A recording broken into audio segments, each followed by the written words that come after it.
Поздрав и добре дојдовте во уште една епизода или во уште едно издание на подкастот на ДНКМК, гласот на младите. Мојата следна или денешна гостинка може да кажеме дека е вистинскиот соговорник на оваа тема, бидејќи преку неа гласот на младите се слуша во изминатите десетина, можеби и повеќе години, и неа можете да ја видите на повеќе различни позиции и на сите успева да одговори успешно. Започна или јавноста ја запозна како волонтер во Црвениот крст во општинската организација во Струмица, потоа ја видовме и на сцената на Струмичкиот народен театар како актер, се испроба и во улогата и одлично ја сработи улогата на режисер. Годинава покажа дека може да го води карневалскиот одбор на Струмичкиот карневал, а исто така и дел од жените волонтери кои што се придружуваат на пожарникарите. И сето ова во едно име и во едно презиме, Танкица Стојанова. Добре ни дојде. Добро ве најдов. Ве благодарам на поканата и така на убавата најава. Благодарам што си денеска тука со нас за да го пренесеш гласот на младите, и мислам дека си вистинскиот пример, дека кога сакаат младите може да го кренат гласот и може да се слушне нивниот глас, и тоа на повеќе различни поли. Така, апсолутно е така, и тоа е моментот дека треба секогаш да се бориме во животот и дека се што посакуваме, се може да си оствариме, само треба да имаме така добра волја, желба тоа да го направиме и навистина ако сакаме нешто, успеваме во тоа. Те зборувам подетално за сема, мене ми интересира како го менаџираш времето. Па тоа е интересен момент, бидејќи нели, знаеме, денот трае 24 часа, многу често знам да се насамам дека би можело до 36 да трае. Си треба добра организација, се прави план. Например, од претходниот ден, што како утре дента треба, бидејќи, како што рековте, веќе се различни теми, различни ситуации и треба да се концентрираш што треба во тоа време, и тоа време не секогаш излегува како што е по планот, нели, нормално е, но доколку се има зацртана цел, се знае што треба да се прави така во блиска иднина, мислам дека се успева да се направи. А трпи ли некогаш приватниот живот? Трпи. Искрено трпи. И тоа многу, но битниот момент е да се балансираат нештата, нели? Сега се разбират кога има настани, кога има некој пред премиера, пред карнавалот, тогаш треба да се посветиш 100% на целата ситуација, но секогаш се наоѓа, доколку се сака, се наоѓа време за приватниот живот. Значи, она што е најбитно и можеби една од главните пораки, можеби ќе звучи како клише, ама кога се сака, се може, потребна е само добра организација. Така, апсолутно. Или подредување на приоритети во одреден момент. Па и тоа, бидејќи, например, многу често знаеме да си го раздаваме времето по ситуации кои што навистина не вреди да се троши енергија и време, но тоа се така, со текот на времето тоа се сваќа и нели, затоа и сме тука, да растеме, да учиме и сето тоа. А во најавата испуштив да споменам уште една битна работа. Во одреден период беше начело на Центарот за култура Антон Панов, што не е ни малку, нели, несериозна или неодговорна работа, туку напротив. Така е. Тоа беше од 2022 до 2023 година. Една година бев како ВД директор на Националната установа Центар за култура Антон Панов Струмица, кој што беше така голем предизвик пред се, бидејќи јас станав директор на 25 години, кој што така е интересен момент, бидејќи тогаш се градиш, мислам, не, цел живот учиме, но беше момент бидејќи не сметав дека ќе се справам на тој начин, бидејќи сепак ние сме голема институција, бев во тој момент најмлада во институцијата и така беше доста голем предизвик, но можам да кажам дека се справив со тоа што јас знам многу често да се смеам, не се запали институцијата, значи се беше под контрола, нели, перфектно никогаш не може да биде, секогаш може подобро да биде, но сметам дека треба да се стремиме и да не се плашиме од предизвиците, колку повеќе ги има, толку подобро, бидејќи не учат на многу работи. И така расте. Така расте.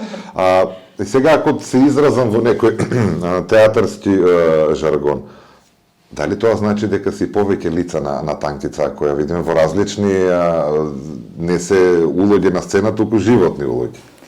Па, сигурно. Бидејќи, например, секоја една ситуација си треба, нели, така одредена, да речеме, улога, но битниот момент е дека не треба да се изгубиме тоа што го правиме професионално, си е професионално, тоа што си е приватно, си е приватно.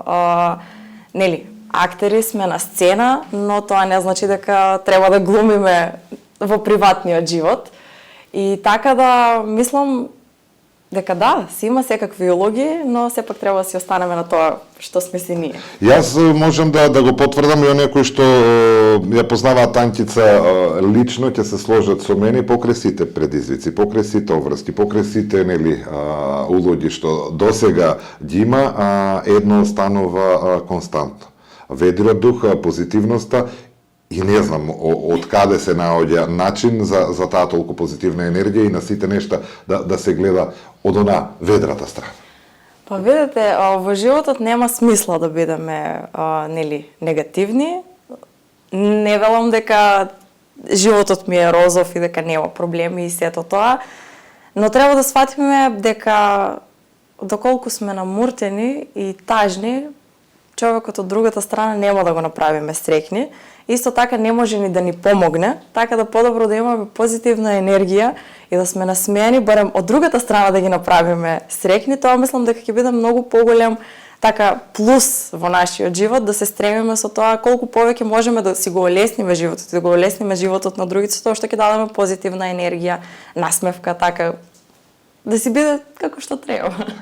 Ајде да почнеме сега од почеток. Не случајно го споменав Црвениот крст на почетокот, не само дека, нели, барем јас, нели, така ги перцепирам нештата, бидејќи Танкица ја запознав како волонтер на Црвениот крст и после се нижеа другите нешта, ама дали се започна од таму, бидејќи и покрај тоа што беше и во улога, нели, на директор, актерка, се уште си актуелен председател на Карневалскиот одбор, ама се ја чувствуваш како матична институција Црвениот крст и никако да се откажеш од таа екипа, од тоа друштво. Така е, Црвениот крст се започна во септември 2008 година. Тогаш сум била ептен дете и сум пресреќна бидејќи се најдов сосема случајно на една собирна акција каде што требаше да се собират донации за наши сограѓани во тоа време, му треба пари за лекување и сосема случајно се најдов во целата приказна како што Црвен крст, за да Црвен крст денес ми е мене вториот дом. Мислам, можам да кажам дека се што сум направила во животот е благодарение на Црвениот крст, бидејќи ме научи дека има од лошото полошо, бидејќи гледаме секакви ситуации. Има моменти кога одиш на акција и се враќаш исполнет со тоа што си направил добро дело, но има акции кога се враќаш и си премногу тажен, бидејќи знаеме понекогаш така да сакаме нешто се повеќе и повеќе, а кога ќе отидеш, кога ќе видиш дека некои луѓе воопшто немаат ни една осминка од тоа што ние го имаме, дали станува збор за било каков момент, ме научи на моменти бидејќи не е така, нели, живееме и цело време нешто брзаме, се нешто така, мора тоа, се ни е малку, а уствари тоа што ни треба некогаш е само некој да дојде со нас и да си направи муабет и сето тоа. Црвениот крст тоа ме научи бидејќи таму има пријателство многу пријателство, љубов пред се, бидејќи сите таму се за една работа, да помогнат на другите, сплотени се и тоа мислам дека е моментот што еве веќе скоро 18 години, едно полнолетство сум таму и ме држи таа енергија, нели? Нормално, има и таму плусови, минуси, например, меѓучовечки односи, разнишани, сето тоа, но на крајот на денот кога станува збор за да се помогне на некого, за да се направи добро дело, сите се тука за секого. И може ли да кажеме дека покрај основата и темелот кој што е поставен дома, нели, во твоето семејство, за таа личност што денеска имаме овде, Црвениот крст е многу заслужен за тоа што е денеска Танкица Стојанова и што може секаде да постигне и секогаш да ги гледа работите од онаа убавата, позитивната. Апсолутно. Секогаш велам дека јас сум тука каде што сум благодарение на Црвениот крст. Бидејќи Црвениот крст ме научи на многу работи, јас како мала бев многу тивка, не разговарав, никако така бев поповлечена, додека моментот со Црвениот крст, начинот на кој што се развиваме таму и на кој што работат децата, е баш тој момент за да се изгради една личност како што треба. Сметам дека сите млади кои што излегуваат од Црвениот крст, например, генерации и генерации се менуваат таму, и сметам дека сите кои што се поминале барем година, две, па и неколку месеци да се биле само на неколку одредени или така транзитно да поминат, сметам дека го имаат тоа во себе, бидејќи Црвениот крст е, многу често се смееме, вирус. Значи те фаќа и тука си нема бегање од тоа, мислам, си го сакаш, не знам како да ја опишам таа љубов која што секогаш и секогаш се враќаш. Например, мене ми се случуваше, јас бев на студии во Бугарија. Кога се враќав петок, од автобуска бев право во Црвен крст. Чичо Љупчо, кој што ни беше таму секретар во тоа време, знаеше петок треба да си дојдам од Бугарија, прво одам во Црвен крст да ги видам како се што се и потоа си одам дому. Тоа не може без тоа. А дека е така, покажа и годинава по завршувањето на карневалот, кога нели сите волонтери на Црвениот крст кои што секогаш се тука и за гостите, и за посетителите, и за маските и прават нели еден убав воз, едно убаво дружење, ти им се приклучи на твоето Црвениот крст и покрај тоа што годинава на карневалот имаш една друга многу сериозна улога. Да. Тоа е инстинктивно инстинктивно, бидејќи со назад во годините сум била секогаш со Црвен крст, годинава за прв пат се наоѓам од другата страна и не може тие си се, ја што велам, мои деца, мислам, сите тие деца се пораснале со мене, заедно сме растеле, сме правеле и така не може без нив, не може без таа енергија. И ако одиме сега со насловот на овој проект, може ли токму Црвениот крст да биде една убава основа за да се слушне гласот на младите и колку преку Црвениот крст младите може да го кажат својот глас? Апсолутно, бидејќи токму тоа и така да кажам улогата на Црвениот крст, бидејќи волонтерите, младите се движечката сила на Црвениот крст, без нив нема да постои, мислам, нели? Да, тоа е организација, но ако не се волонтерите тука, нема ништо да се направи. Млади во Струмица има и сум пресреќна бидејќи голем дел од младите дури се така заинтересирани уште од помали нозе, а дали може јас да бидам волонтер, нели се смееме кога ќе пораснеш уште малку ќе бидеш. Младите се тие што треба да не движат, нели? Ние возрастните треба да ги насочиме, но тие се тие што така ги буткаат и ги... Чудно ми звучи ние возрастните. Па, видете, Ти сместуваме уште во младите. Уште во младите до пред некој ден бев во клуб на млади, се смеам и тоа, бидејќи клуб на млади до 29 години, до пред некој ден. Еве, сега веќе сум официјално 30, така да го поминав тој клуб на млади и спаѓам во возрастните волонтери, но како и да е, уште се чувствувам така и јас како дел од младите. Секогаш си млад, доколку така си се осеќаш, нели? Годините се само бројка, што би рекле, но битно е да си го одржуваме духот и да ги храбриме, така, да им бидеме ветер во грб, на вистина, стварно да ги поддржуваме и да тие да можат да творат. И сега пред малку спомена еден дел за почетоците во Црвениот крст и велиш срамежливо дете. И како едно срамежливо дете се одлучи за глума и за сцена. Работа и професија во која што срамот треба да биде првото што ќе го оставиме, нели, настрана. Па, се започна случајно, така, искрено. Бев многу повлечена и не зборував. Во втора година средно отидов сосема случајно во драмската секција, благодарение на професорката Олга Хаджиева. Тогаш бев нешто со оценките, дали ќе имаме петки, четворки, тие што одеа на драмска има загарантирана петка и викаме, па сега и јас ќе се пријавам на драмска, срам, не срам, одам. Петката е многу побитна. Петката е многу побитна во тој момент и така и стана. Првата представа кога отидовме беше интересно, ми беше многу срам, искрено. Првата реплика кога требаше да ја кажам беше многу страшно. Но отпосле веќе така почнав и формација завршив средно и моите дома секогаш знае дека ќе одам на ПМФ, на Природно-математички факултет, дека сакам да бидам професор по математика, бидејќи ја сакав математиката.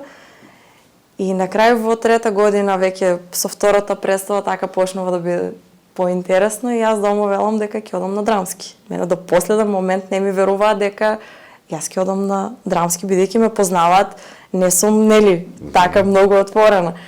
И во четврта година кога завршив со колеги кои што се во Бугарија, заедно игравме представата тогаш Умри машки и тие веќе беа запишани на академијата во Благоевград и те велат дојди со нас, заедно ќе сме си таму Умри машки ќе си играме така. И кога отидов на приемен во Бугарија беше многу интересно бидејќи мајка ми беше со мене и минува се, чекаме резултати, дали ќе поминам, дали нема да поминам. И кога отидов до последен момент не ми верува, дека татко ми не веруваше дека јас отидов на драмски.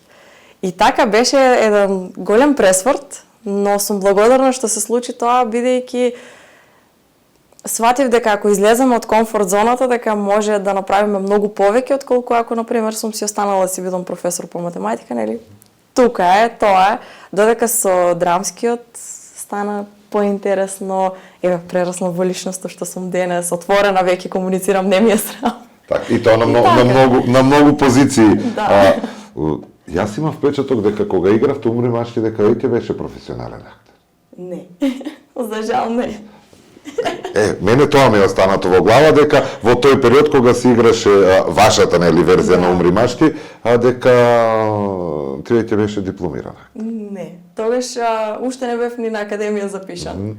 Сум била трета година средно. Па тоа покажува колку била улогата силна, добра и колку си успела да се доближиш на публика. Да не кажам да не прелажиш.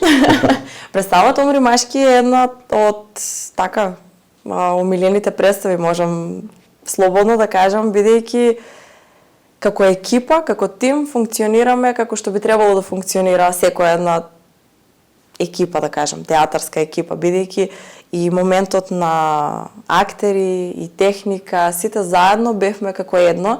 Кога одиме на патување, ние, например, немаме проба предходно нешто да се спремаме, бидејќи Георги живее во Ловеч во Бугарија, Никола живее во Пловдив во Бугарија, јас сум во Струмица и кога треба некаде да се оди, се качуваме во комбе, кола, како и да е, таму се минува текстот и колку и да не е игра на представата, се враќа за многу брзо, но тоа мислам дека ја прави самата енергија и затоа и така излегува.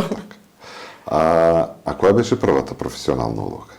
Со диплома? Со диплома е во животинска фарма Моли, кога играв. Тоа е во 2018 година. Тогаш бев на договор на дело во театарот и така се започна. Потоа беше Пурпурен остров, па Секс, лаги, љубомора веќе како вработена, таму е првата представа и потоа продолжија да се редат. За да дојдеме, ако не се лажем, или ми некоја друга, или Бегалка беше последниот проект во кој што работевте? Бегалка е последната представа. Како, ме интересира сега како беше, како се случи моментот кога дојде, нели, од некој кој што сака да биде професор по математика, запишува глума и на крај нели, завршува како дел од професионалниот ансамбл на Струмичкиот театар, кој што има и сериозна и долга традиција и сериозни имиња кои што, нели, оставија траен белег. Да. Па големо предизвикот. Мислам се така интересно, бидејќи се случува постепено и кога ќе се навратиш назад, на пример една ретроспектива кога ќе се направи, навистина е многу интересен животот. Бидејќи не знаеме што не очекува. Никогаш не се замислував дека ќе бидам професионален актер кој што ќе стои на тие даски што живот значат и дека ќе стоиш пред публика, ќе те гледа публика и така некој таков момент. Од друга страна, на пример, во Струмичкиот театар кога влегов ми беше се така спонтано и брзо стана, бидејќи знам дека има многу луѓе кои што се завршиле и со години чекаат вработување и сето тоа кај мене се случи некако се многу брзо, за во рок на немаше ни неполна една година. Јас влегов на работа во Струмичкиот театар. Во ноември се вратив 2018 од Америка, таму бев на work and travel како студент. Си дојдов, започнав за 2 недели во Струмичкиот театар, еве, животинска фарма со бубе, и така некако се случи многу на брзина, и кога ќе се вратам назад, велам, некои коцки на вистина ми се подредиле во животот, ама така. А може би ништо не е случајно. Сигурно, верувам во тоа дека се случува со причина. Веројатно нешто кога повеќе го сакаме или го бркаме, никогаш не може да го стасаме во моментот кога најмалку посакуваш, односно очекуваш, може да ти се случат и многу убави непредвидени нешта. Да, така е.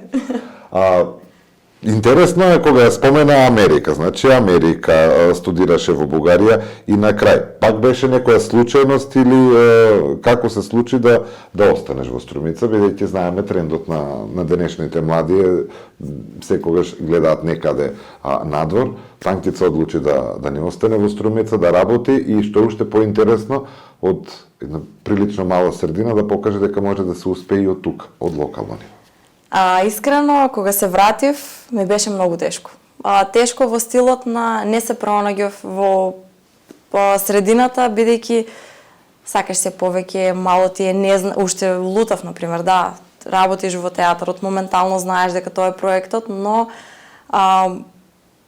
не е така како што си замислувал, бидејќи сите имаме нели некоја слика во главата како сакаме да биде, што да биде. И првично многу бев против за да останам во Струмица, во Македонија сакав да се вратам во Бугарија назад.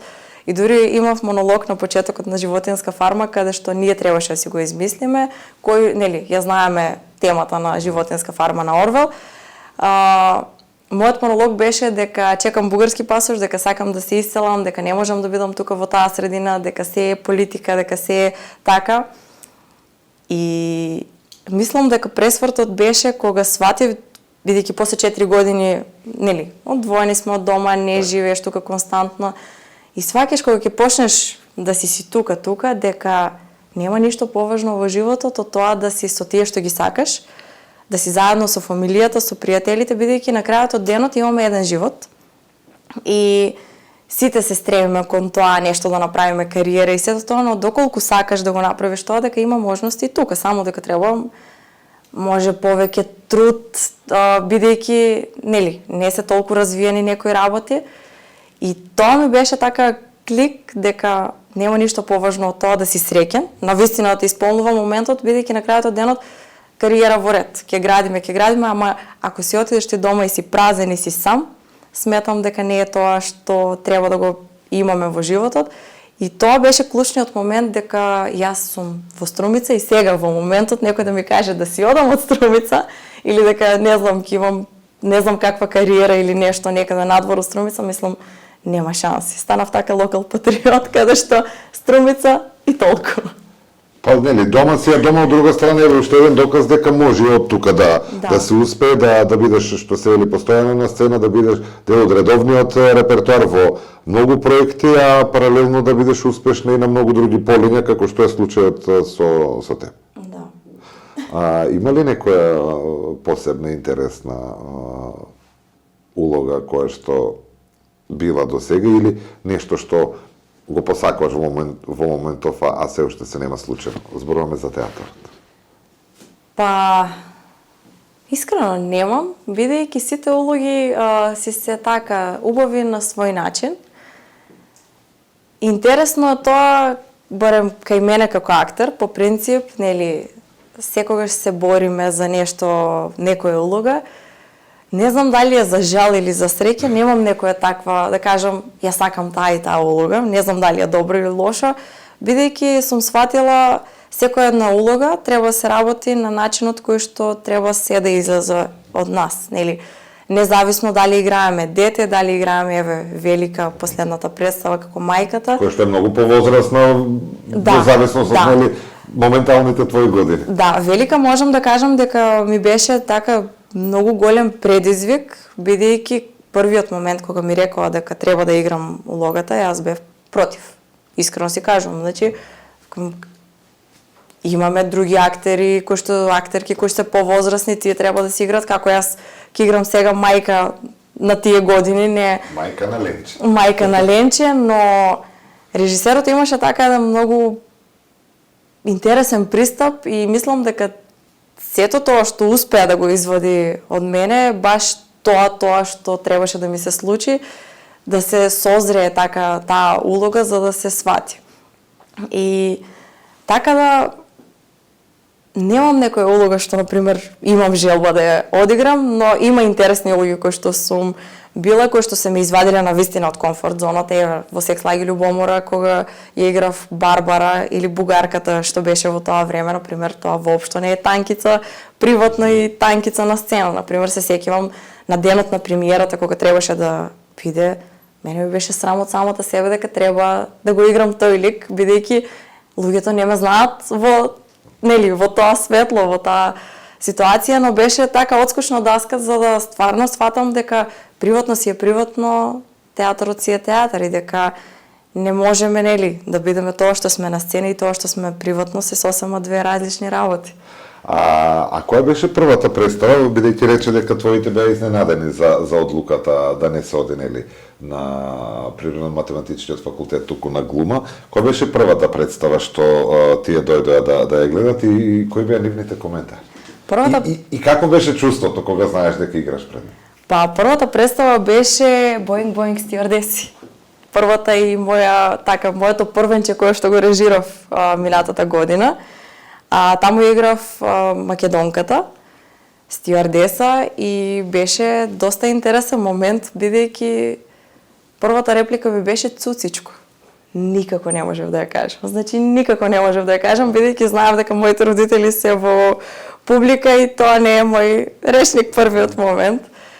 А потоа втората беше Умри машки, таму имаше така поинтересни сцени, каде што татко ми за прв пат ме гледаше. И се сеќавам дека на првата сцена треба да играм како да сум на плажа. И јас сум во кратки панталони, така како за на плажа. И мојата мајка секогаш се смее, вика ти само излегуваш и тоа како спремаш добро вели мама, вели не си кри театар само. Така да беше интересно и доста чудно е, да кажам, бидејќи после представата си одиш и велиш и како? Што ќе кажете? Бидејќи ние си живееме во Струмица, сепак и мала средина и знаеме дека има и така муабети, и така актерството како професија за жена сметам дека е доста така специфична професија, бидејќи не секогаш сите ја прифаќаат така како што треба и затоа е многу важно партнерот кој што ќе биде покрај тебе, не само за жените, кај мажите сигурно е истата ситуација, да те прифати, бидејќи тоа е само професија, така да е исто и со родителите. И тие треба да прифатат дека нивното дете е актер. Тоа се случува таму на сцена и потоа си е така. Нема да навлегувам во приватност, ама сега ми инспирираше родителите, ќе прифатат. Логично е дека ќе го поддржат своето дете за тоа што за него е најдобро или да биде среќни, да се оствари во тоа што го сака. Меѓутоа, колку е тешко за некој друг да ја прифати таа професија, жена актер, зборуваме за приватниот дел. Предпоставам дека не е едноставно да се најде некој да биде рамо до рамо со тебе за да може да ја разбере таа работа и дека на сцената не е танкица, туку е ликот кој што го игра во момент. Па макар да биде во костим за капење, ајде да не одиме понатаму. Да. Воопшто не е лесно, барем сум имала ситуации каде што се запознавате тука на почеток, било како. Самиот момент кога ќе се каже дека си актер, има така, ајде ќе видиме нешто. Например, тоа е многу така специфично е, бидејќи како што рековте, ако не ти е партнерот ветар во грб, џабе е се на крајот од денот, тој партнер треба ти, родителите тука се биле за да те израснат тоа, ама сета друга поддршка што доаѓа со годините понатаму е со партнерот. И затоа е доста специфично е тоа и например е имало многу обиди така за да има некоја комуникација или сето друго. Не велам дека сум така поборник кариера и ништо повеќе, туку секогаш треба да се има да се дочека така моментот за навистина правиот партнер да биде, за да може, ако сакаме да успеваме понатаму како актер или во кариерата. Ајде, актерството е едно, а се случувало ли на некој начин, еве сега како што беше во најавата, нели, волонтер во Црвениот крест, актерка, режисер, председател на карневалскиот одбор, ќе зборуваме и за пожарникарството, директор во една година на Центарот за култура. Ја доживуваат ли Танкица, да кажем, ајде, како што рече, нели, до пред некој ден девојка, сега како многу силна или моќна жена, па да имаат одреден страв? Дека се можеш и знаеш сам. Па искрено да, до некаде тоа и моја грешка, бидејќи мислам дека се можам сама и воопшто во некои ситуации сум така резервирана, ладна и можам јас, не ми треба некој друг. И тоа е така минус до некаде, бидејќи не сите приоѓаат на тој начин, бидејќи кој ќе видат од другата страна дека има некој кој што јас се смеам знае така да изпердаши на струмички, што се вели, и да си биде застанат на својот став. Има ситуации каде што не кликнуваат некои работи. Ама па има и некои кликнуваат. Битно е дека во моментов се е онака како што треба. Има разбирање за сите работи и сите полиња. Зборувавме за сцената, нели, како се случи да бидеш и позади сцената, односно режирањето? Уште една обврска плюс уште една професија, да кажем. Па, режирањето беше така многу интересен момент, заедно со професорката што ми беше, мене професорка по македонски, ментор на представите. Таа ме повика во Димитар Влахов за да се режира, таму представа требаше да правиме. Седнавме што како, решивме дека тоа ќе биде мюзикалот Мама Мија. Тоа почна во 2023, некаде октомври-ноември, да работиме заедно со децата и така се започна некако да се работи, да се прави. Имав јас една мала незгода, па се прекина проектот и на крајот излезе во мај 2024 и тука уствари сватив дека тоа е тоа што Црвениот крст ме научил, дека треба да работиме на младите, дека не само во Црвениот крст, туку дека исто и во театарот. Дека треба да ги насочиме на култура, дека треба да ги насочиме на тоа како тие да се ослободат, како треба да се однесуваат на сцена, без разлика на тоа дали тие ќе продолжат во таа сфера или во нешто друго. Дека секогаш треба да излезат од таа комфорт зона и да пробаат нешто ново. И Мама Мија ми беше првиот проект каде што режирав заедно со професорката Олга Хаджиева и излезе на крајот еден спектакл каде што учествуваа 73 деца. Тоа беше огромна бројка и до самиот момент на генерална проба, кога ги видов сите на сцената, бев прегорда. Мислам, не го очекував тој момент дека ќе се случи, да сите деца сакаат тоа да го прават. И така се започна. Потоа имавме уште еден проект, правевме како 2 едночинки имаше за еден настан. И така и уствари се роди идејата за првата новогодишна представа.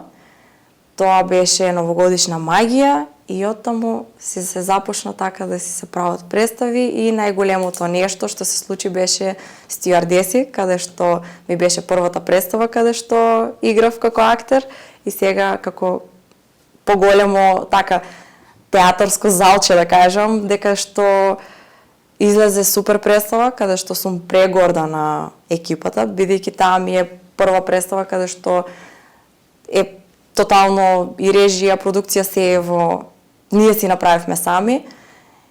И тука е моментот исто како и Умри машки. Тие функционираат како едно.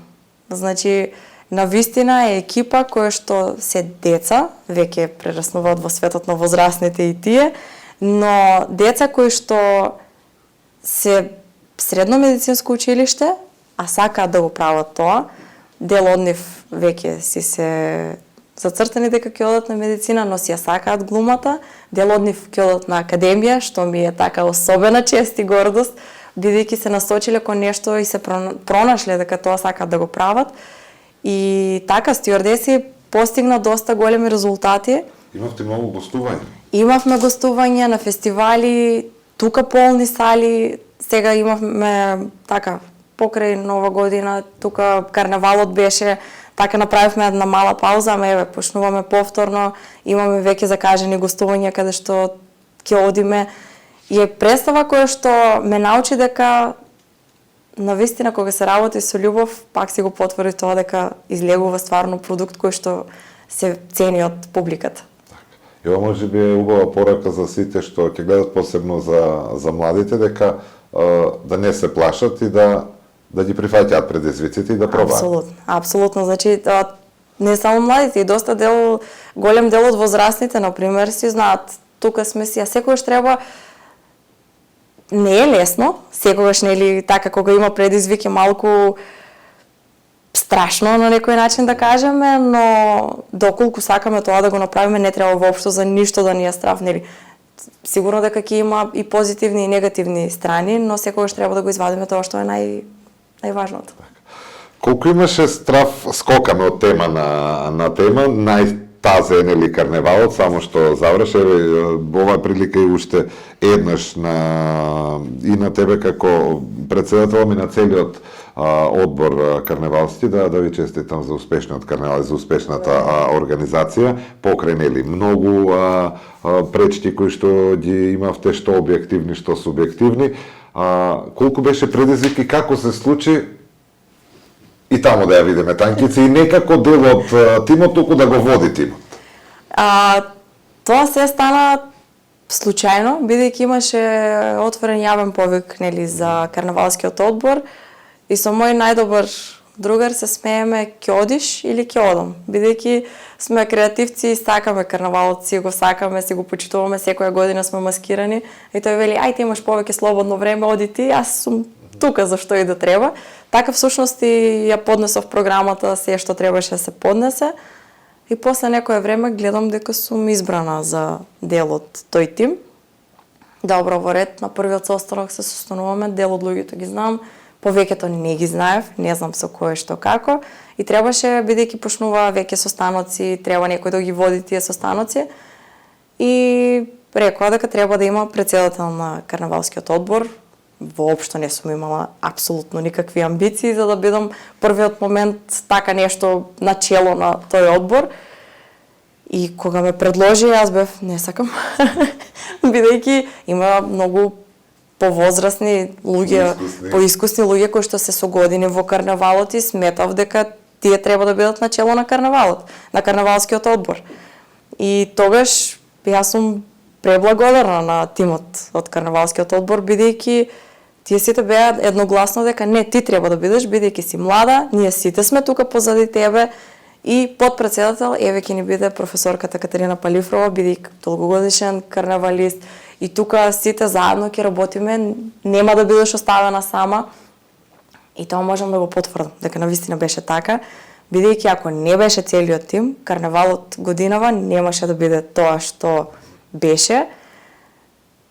И еден многу интересен момент од смешка, од кафе муабет, да се пријавам, да не се пријавам, си на чело на нешто кое што е навистина голема одговорност, предизвике, бидејќи тоа е традиција, тоа е нешто што Струмица го има веќе години наназад. 36-то издание воопшто не е така подценувачки, тоа се години во прашање. Сериозен бренд кој што можам да кажам дека котираме на доста високо ниво. Еве годинава имаше објави на пример низ целиот свет од Струмичкиот карнавал, кој што така прави дополнителен, да речам, притисок како треба да се однесуваме.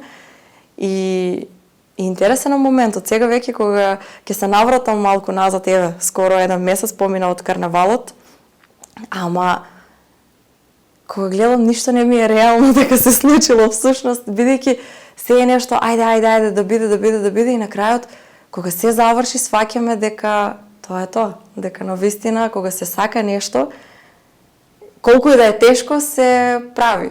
А имавте сериозна задача, целиот тим, да не се навраќаме, ама нели знаеме дека од минатата година се случува работи што се случува, имаше разноразни коментари, секој со своји ставови, со своји видувања И мислам дека имавте товар плюс и обврска плюс сите вие кои што и мора да ви честитам на храброста на сите кои што решивте да се пријавите во новиот карнавалски одбор, затоа што беше и предизвик, ама беше и храброст во целата таа ситуација да се застане таму и се каже дека еве ние знаеме и можеме. Да, беше преголем предизвик. Искрено целиот тим докажавме дека имаме срце и дека навистина сме тука за карнавалот, бидејќи имаше секакви муабети, што тоа е најнормално. Ние до последен момент имавме постапка која што се водеше против нас како карнавалски одбор од антикорупцијска. Значи, тоа беше момент, бидејќи се почнува, туку што почнува нештото да се организира, а не знаеш дали ќе бидеш тука до карнавалот, не знаеш кои постапки, например, нашиот карнавал годинава, да, се спремаше условно, нели, од кога сме назначени, но до последен момент ние не знаевме на кој начин тоа ќе се одвива, бидејќи ние правиме карнавал, но ако излезе дека ние не сме законски, како што се велеше дека нели во време на избори биле донесени некои одлуки и некои такви ситуации, ние требаше да бидеме разрешени пред карнавалот. И тука стигнува моментот на дали вреди на вистина да нема карнавал, бидејќи има фрустрации, има некои такви меѓучовечки лични односи, што не сметам дека тоа треба да биде така, бидејќи кога станува збор за нешто кое што е за доброто на народот, тука не интересираат меѓучовечките односи. Може ние двајца да не си се сакаме и да не воопшто да не се почитуваме, но станува ли збор за работа, станува ли збор дека не треба никој да трпи, сметам дека професионалноста е на прво место. Така да целиот тим докажа дека му е важен карнавалот и без разлика на тоа дали ние ќе бидеме разрешени на сам ден на карнавал, пред карнавал или после карнавал, дека ние треба да го сработиме тоа и навистина мислам дека го постигнавме тоа. И несебично така и ќе кажам фала, едно големо фала за сите, голема благодарност за целата поддршка за сите луѓе кои што ја дадоа. Навистина беше, ни требаше тој ветар во груп од страна, например, на градоначалникот, од страна на сите институции кои што стоја рамо до нас, за да навистина карнавалот биде тоа што стана таа година. И од моментот, од тој неврзан разговор, од тој кафе разговор, ќе одиш ти или ќе одам јас, и од како се заврши се, дали се испадна онака како што се очекуваше, како што ја направивте програмата, или повеќе од очекуваното? Па, повеќе од очекуваното, бидејќи не сметавме дека ќе биде така, бидејќи се почна, нели, ајде да видиме што да ставиме тука плюс, што да биде тука минус, нели, што имало од годините, што. И сега, например, кога си разговараме, знаеме да се смееме, бидејќи велам, Никола, ти си виновен што, нели, што сум тука, бидејќи вели не сме се виделе со недели кога се спремаше карнавалот, вика, ама јас сум крив. Има ситуации, например, дали тоа е тоа, другарството е тоа, бидејќи сме си поддршка на самите себе и еве, од такви моменти стигнуваме на позиции каде што сме. Така. А не сме ги очекувале, не сме ги планирали? Воопшто. И тоа е најубавото. Кога не очекуваш и не планираш, мислам дека се случуваат најубавите работи. Дали беше неочекувано и непланирано? За мене не беше изненадување, не беше неочекувано кога Танкица јавила во дел од екипата на една обука за жени пожарникари. Па, така, член сум на друштво, на противпожарникарното друштво. Кога почна сето тоа формирање, има повеќе такви друштва во Македонија, во Струмица немаше. И кога се почна целото тоа формирање, бидејќи го правеа луѓе кои што работат во Дирекција за заштита и спасување и Центарот за управување со кризи, соработници сме од Црвениот крст, така да се знаеме со години. И најпрво беше, ќе бидеш ли дел?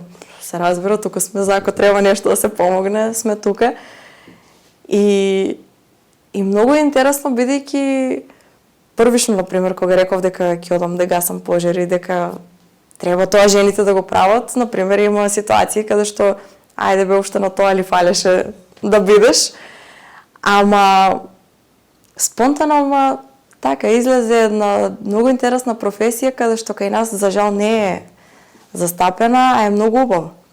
Нели, јасно е дека физички не сме спремни како што мажите се спремни за да се во пожари и сето тоа, но сметам дека можеме да придонесеме и затоа ги охрабрувам, младите девојки, па макар и повозрасните жени да се приклучат кон тој тим, бидејќи навистина докажавме дека жените можеме многу работи, па зошто да не сме и во таа професија.